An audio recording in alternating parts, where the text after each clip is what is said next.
भात पकाए कि अँ भात पकाए तल ठाडेमा अनि त्यहाँबाट भात अनि खायौँ सबैले खायौँ अनि सबै कुराउनी पनि पकाए सबै पकाए अनि त्यहाँबाट झोला झोलामा हाले अनि भोलि बिहानै चाहिँ हिँड्नुपर्छ है चाल नपाइकन हिँड्नुपर्छ यसलाई सुताउनुपर्छ माथि टाढामा अनि त्यहाँबाट हामी चाहिँ चालै नपाइ हिँड्नुपर्छ के को रातभरि निन्द्रा लागेन मलाई चाहिँ नि म चाहिँ डाँडामै सुतेको थिएँ अनि ठाडेमा अनि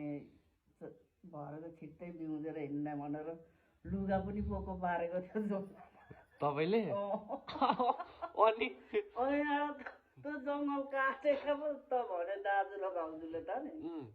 जङ्गल काटे नि हौ यतिखेर आमा र बाउले त जङ्गल काटे आमा बाउ बडामाहरू थिए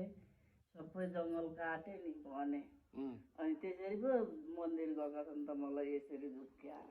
अनि तपाईँ के गर्नुभयो अनि रोएँ नि हौ सबै रोएँ नि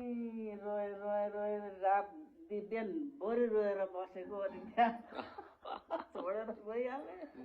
रुद्दा रुद्दा रुद्दा रुद्दा गरेँ अनि त्यहाँ अब त चौथी पनि काटेँ अब त नरुद्दा नि हुन्छ भन्छ दाजु चाहिँ चौथी पनि काटेर गइसकेँ अब त हुन्छ सानोमा सानै यहाँ घरमा ल्याएको थियो नि घर आउन लगेको वस्तुहरू दुहुन ओर्न अनि दाजुहरू अब घाँस काट्ने नि उनीहरू त वस्तु दुहुन लगेको नि गोठमा मलाई चाहिँ घर आउनै लगेको यही घरैबाटै ए तल बिहासीमा